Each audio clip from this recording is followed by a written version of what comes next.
വാതിൽക്കൽ സ്നേഹം വിടർത്തുന്ന പൂന്തിങ്കളാകുന്നു ഭാര്യ. ഒലക്കാന്ന്, പൂന്തിങ്കളല്ല. നാടിൻ നന്മകനെ പൊന്മകനെ മുത്തായ് മകനെ ഞാനും നന്മകൻ. ബിജുവേട്ടാ, നാളത്തെ ദിവസത്തിന്റെ പ്രത്യേകത ഓർമ്മയുണ്ടാ? ഓഹോ, അപ്പൊ അത് മറന്നു പോയിനല്ലേ? മറക്കാനാ? ഇത് ബിജുവിനാണ്, അല്ലാണ്ട് നീതുവല്ല കേട്ടാ. എന്നാ ഒന്ന് പറഞ്ഞാട്ടെ അതെന്നാന്ന്. അത് നാളെ അല്ല നീതു, ഇന്ന് പറഞ്ഞു കഴിഞ്ഞാല് അതിന്റെ സർപ്രൈസ് പോവും. അതുകൊണ്ട് അല്ല നാളെ പറയാ. തൽക്കാലം നീ പോയിട്ട് ഒരു ചായ, അടിപൊളി ചായ വെച്ചോട്ടെ. ഇപ്പം വെച്ചേരാട്ടാ.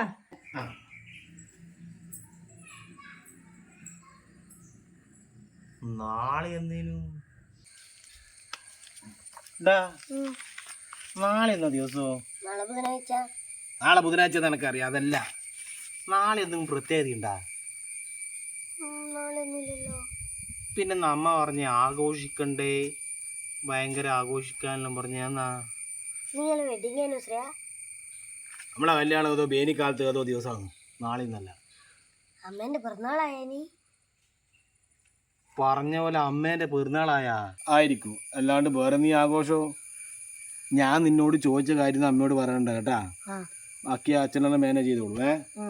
ഓക്കെ, കളിച്ചോ. അമ്മേ എന്തായാലും വിളിച്ചിട്ട് ആശംസ എന്ന് പറയാ, അല്ല പിന്നെ അതിന്റെ വിലയായിരിക്കും കിണുകിണ് ആക്കിയിട്ട് ചൊറിയായിരിക്കും. നീതു വാ, വേമ്പ അന്റെ മോളൂസിന് അന്റെ വക അടിപൊളി ആശംസ. സന്തോഷായില്ലേ? ഇനിയും കൂടുതൽ സന്തോഷമുണ്ട്. നമ്മളെ ഇനിയിപ്പോ ടൗണിൽ പോന്ന്. പിന്നെ ഇന്ന് ഞാൻ ഓഫീസിൽ പോവാനാ. ഇന്ന് ഞാൻ പോവില്ല. ടൗണിൽ പോന്ന് ഭക്ഷണം കഴിക്കുന്നത്, ചൂരിദാർ പഠിക്കുന്നത്, പിന്നെ വൈറ്റ് ലിജോനി ഓരെല്ലാം കൂട്ടിട്ട് സിനിമക്ക് പോകുന്നത്.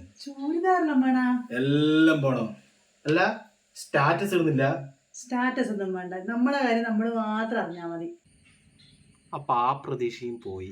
എന്തായാലും ഒരു കാര്യം ചെയ്യ്, പെട്ടെന്ന് റെഡിയായി വേഗോ. അപ്പോ പെരുന്നാൾ തന്നെ ഉറപ്പിച്ച്.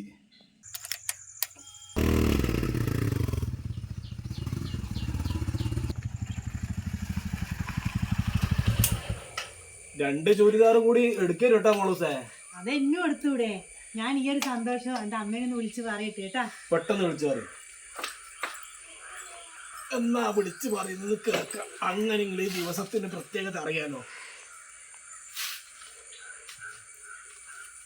ഹലോ, അമ്മേ, ബിജുവാട്ടിനില്ലേ ഇപ്പൊ സ്നേഹം കൂടിക്കൂടി വരുന്നാന്ന്. അമ്മക്ക് ഓർമ്മയുണ്ടാ? കഴിഞ്ഞ കൊല്ലം ഇതേ ദിവസാന്ന് ഞാൻ ആദ്യമായിട്ട് സാമ്പാർ ഉണ്ടാക്കീനി. അതിന്ന് ഓർമ്മിച്ച് വെച്ചിട്ട് അന്നെ കൂട്ടി നീടി എന്തെല്ലാം ഇന്ന് ഉത്സവം എന്നറിയാവുക. അന്നെ ടൗണിൽ കൂട്ടി കൊണ്ടുപോയി ഫുഡ് മേടിച്ചന്ന്, എന്നിട്ട് ചൂരിദാർ പഠിക്കാൻ കയറി. രണ്ടെണ്ണം എടുത്തോന്ന് പറഞ്ഞിനി. ഞാൻ ഒന്നേ എടുത്തിട്ടുള്ളൂ, വെറുതെ തന്നെ പൈസ.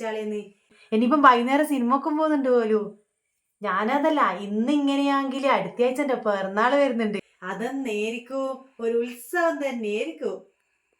ശരിയെന്നല്ല, ഞാൻ വിളിക്കാം.